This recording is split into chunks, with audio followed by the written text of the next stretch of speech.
Welcome to our Mahaperiyava களஞ்சியம் channel. இன்னைக்கு நம்ம பார்க்க போகிறது தெய்வத்தின் குரல் 4ஆம் பாகம் 6ஆம் அத்தியாயம் போர் தீர்ந்து அமைதி காண. அதில் போக வேண்டியது தேகமல்ல மனமே. இதனால் இப்படி எல்லாமும் இல்லாமல் சாஸ்வதமாய் சௌக்கியத்துடன் சாந்தத்துடன் இருக்க வேண்டுமானால் அதற்கு மன மாயை விலகி ஆத்ம சத்தியத்தில் நிலைத்து நின்றால்தான் முடியும். அந்த நிஜ நானை அடைந்த போதுதான் தேகம் நான் என்ற பாவம் போகும். அப்போது தேகத்துக்கு வியாதி வெக்கை வந்தாலும் பாதிப்பு இருக்காது. தேகத்தால் தானே பல தினசான கஷ்டங்கள். தேகத்தை போக்கிக் கொண்டு விடலாம் என்று சூசைட் பண்ணி கொள்கிறவர்களை முன்னே குறிப்பிட்டேன். இந்த தேகம் போனாலும் உயிர் வெவ்வேறு உடம்புகளை, பேயுடம்பு, அப்புறம் ஏதோ ஒரு ஜன்மமாக ஸ்தூல உடம்பு என்று எடுத்துக்கொண்டேதான் போகும். அந்த உடம்புகளாலும் கஷ்டத்தை விலைக்கு வாங்கிக் கொள்ளும் என்று சொன்னேன்.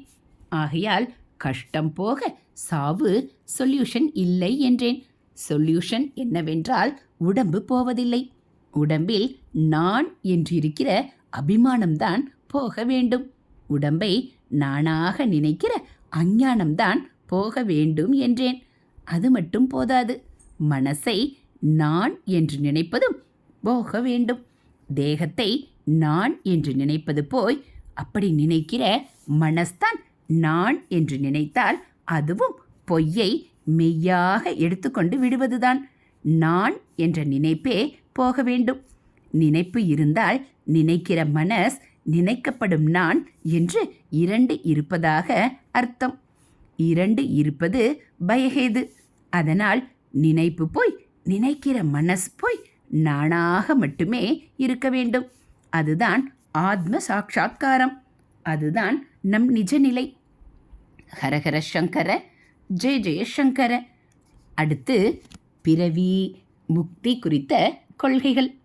அந்த நிஜமான நானிலே ஜீவபாவம், தனி மனஸ், உடம்பு முதலியன எப்படி வந்தன என்று கேள்வி கேட்கலாம். மாயா சக்தியை கொண்டுதான் ஆத்மா, அதாவது நிஜமான நாம் இப்படி ஜீவனாக ஒரு மனசோடு உடம்போடு தோன்றுகிறது என்று பதில் சொன்னால் எதற்காக ஆத்மா இப்படி மாயையோடு சேர வேண்டுமென்று கேள்வி பிறக்கிறது. இதற்கு கன்வின்சிங்காக ஒன்றும் பதில் சொல்ல தெரியவில்லை. ஆனந்த பூர்ணமாக தான் மட்டுமாக இருந்த பிரம்மம் எதற்காக மாயை பண்ணி இப்படி அபூர்ணமாக வேண்டும் என்று கேட்டால் என்னவோ நமக்கு புரியாத லீலை என்றுதான் பதில் சொல்ல வேண்டியிருக்கிறது. அதற்கு மேலே சொல்ல தெரியவில்லை.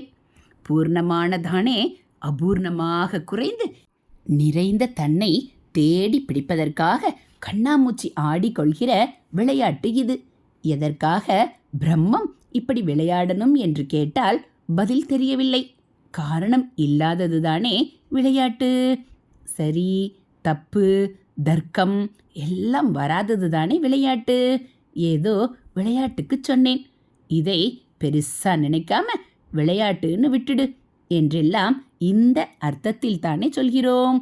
இப்படி பிரம்மத்தில் காரணம் இல்லாமல் விளையாட்டு, லீலை தோன்றுகிறது என்றால் அதற்கு என்ன காரணம் என்று கேட்பதில் அர்த்தமே இல்லையே என்று ஒரே போடாக போட்டு நம்மை பேச விடாமல் பண்ணி விடுகிறார்கள். இந்த ஜன்மாவில் ஏற்பட்டிருக்கிற இந்த உடம்பு பூர்வ ஜன்மா கர்மாவினால் வந்தது என்று பதில் சொல்லிவிடலாம்.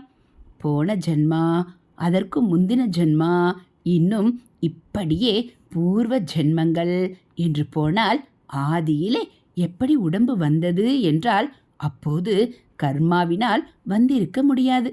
அப்படி இருந்தால் இம்மாதிரி கர்மா செய்வதற்கு அதற்கு முந்தி ஒரு பூர்வ ஜென்மமும் உடம்பும் இருந்திருக்க வேண்டும். இப்படி இருந்தால் அது ஆதி ஜென்மாவே இல்லை. ஜென்மா உள்ளது ஜீவன். ஜன்மாவே இல்லாத நிலையிலேயே இருந்திருந்தால் ஒரே ஆத்மாதான் இருந்திருக்கும். ஆத்மாவுக்கு ஜென்மா கிடையாது. ஆனாலும் அது ஜென்மா எடுக்கும் ஜீவனாக ஆகியிருக்கிறது.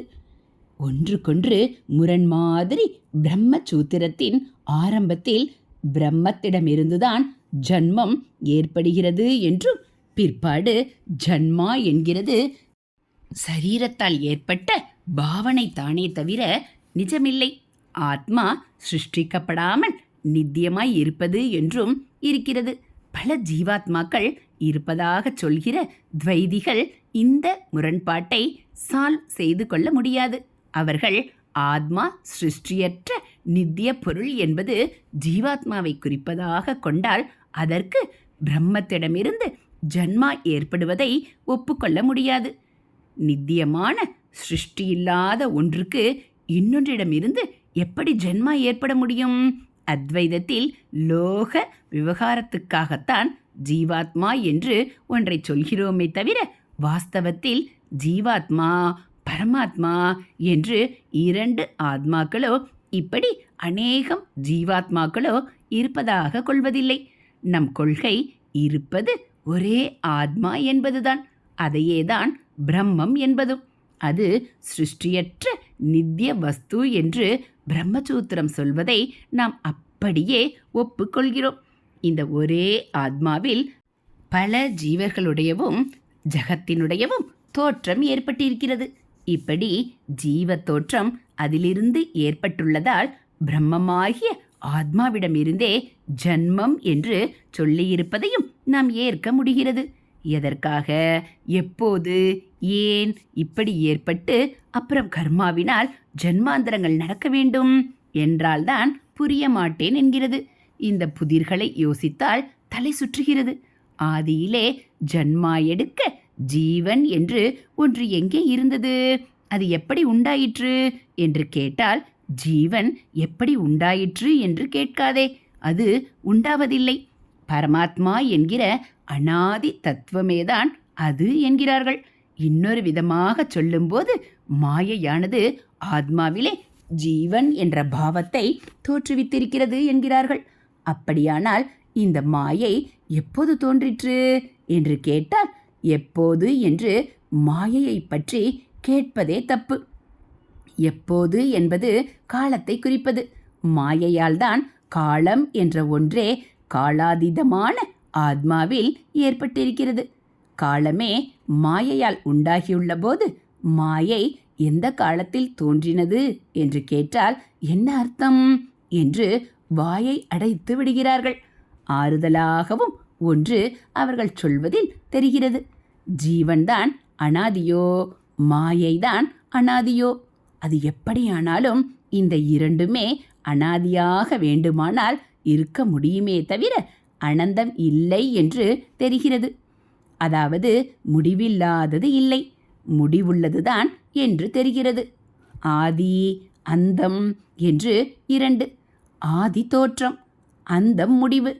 ஆதி அந்தமில்லாமல் அனாதியாய் அனந்தமாய் இருப்பது பரமாத்மா மட்டும்தான். மாயைக்கு அந்தம் உண்டு.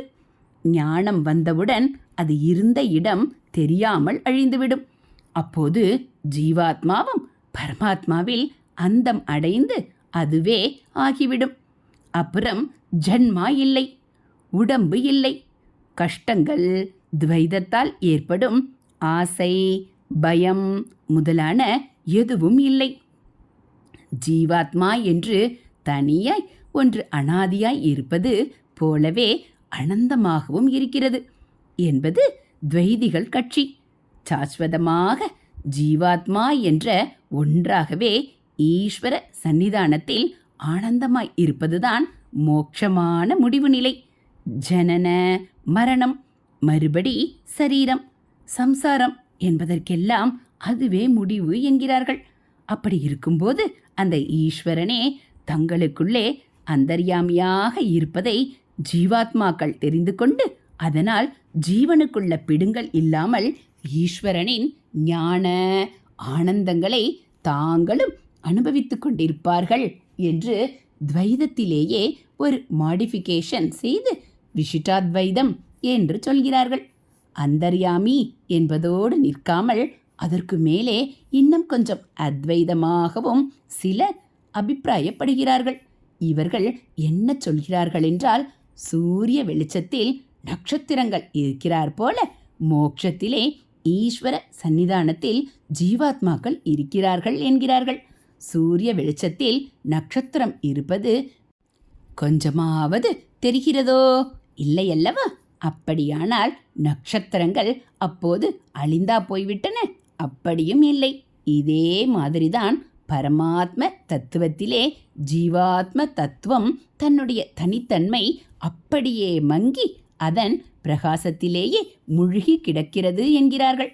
முக்தியிலும் மும்முதல் உண்டு என்பதாக மோட்ச நிலையிலும் பசு ஜீவாத்மா, பதி பரமாத்மா, பாசம் ஜகத் இருக்கிறது என்பவர்களே அத்வைத ஸ்லாண்ட் சார்பு கொடுத்தும் இப்படி சொல்கிறார்கள்.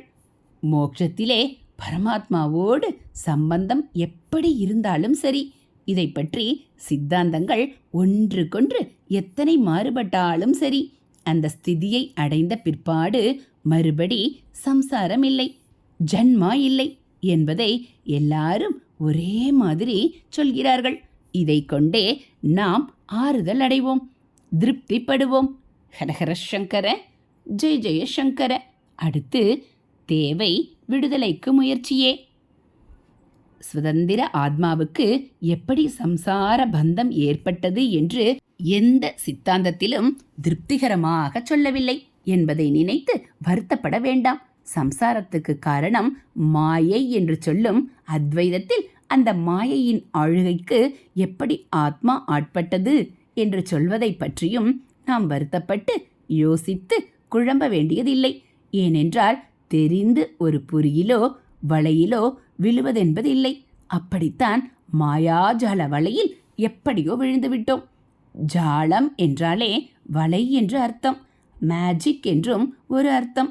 இதை வைத்துத்தான் மேஜிக்கை ஜால வித்தை என்கிறோம். மேஜிக் பொய்தான், ஆனாலும் நிஜ மாதிரி தெரிகிறது. அதனால்தான் மேஜிக் ஷோ நடத்தி நாம் போய் பார்க்கிறோம், காசை கொடுத்து பார்த்து சந்தோஷப்படுகிறோம். ஆத்மா மாயையிலே கட்டுப்பட்டதாக நினைப்பதே மாயா மேஜிக் தான், அது நிஜமல்ல. ஆத்மா கட்டுப்படவே முடியாது என்று எத்தனை சொன்னாலும் பிரத்யக்ஷமாக இத்தனை அவஸ்தைப்படுகிறோமே. கொஞ்ச நேரம் பார்க்கிற மேஜிக் சந்தோஷம் தருகிறதென்றால் பல வாழ்க்கைகளாக அனுபவித்து வரும் இந்த மேஜிக் துக்கமே தருகிறது. அதனால் விடுபட யத்னம் ஆரம்பிப்பதொன்றுதான் நாம் செய்ய வேண்டியது. பொறியில் விழுந்தால் எப்படி விழுந்தோம் என்றா ஆராய்ச்சி செய்து கொண்டிருப்போம். எவ்வளவு சீக்கிரம் தப்புவோம், எந்த விதத்தில் தப்புவோம் என்றுதானே முயற்சி செய்வோம். அப்படி மற்ற ஆராய்ச்சிகள் பண்ணி எப்படி உடம்பு வந்தது, ஜன்மா வந்தது, சம்சாரம் வந்தது, மாயாபந்தம் வந்தது என்று மண்டையை குடைந்து கொள்ளாமல் இவற்றிலிருந்து விடுபடவே முயற்சி தொடங்க வேண்டும். இந்த கேள்விக்கெல்லாம் ஆன்சர் கண்டே பிடித்து விடுகிறோம் என்றாலும் அதனால் என்ன பிரயோஜனம்? ஹரஹர சங்கர, ஜெய ஜெய சங்கர. ஹரஹர சங்கர, ஜெய ஜெய சங்கர. மகா பெரிவா சரணம். இதுபோல் தெய்வத்தின் குரல் பகுதியில் நீங்கள் தினந்தோறும் கேட்கணும் அப்படின்னா மறக்காமல் நம்ம சேனலை சப்ஸ்கிரைப் பண்ணுங்கள். கூடவே பெல் ஐக்கானை கிளிக் பண்ணி ஆளுங்கிற பட்டனையும் அழுத்திடுங்க. நம்ம போடக்கூடிய தெய்வத்தின் குரல் பகுதிகள், ஆன்மீக கதைகள், மகா பெரிவா மகிமை எல்லாம் உங்களுக்கு பிடிச்சிருந்தா ஒரு லைக்கும் கமெண்ட்டும் கொடுத்து உங்களுக்கு தெரிஞ்சவங்களுக்கும் ஷேர் பண்ணுங்கள். அது மட்டும் இல்லாமல் நம்மளுடைய சேனலோட பிளேலிஸ்ட்டில் போய் பார்த்தீங்கன்னா தெய்வத்தின் குரல் முதல் பாகம், தெய்வத்தின் குரல் இரண்டாம் பாகம், தெய்வத்தின் குரல் மூன்றாம் பாகம் முழுவதும் தனித்தனியாக படித்தாச்சு. இப்போ 4ஆம் பாகத்தில் 6ஆம் அத்தியாயம் தொடர்ந்து படிச்சுட்ருக்கோம்.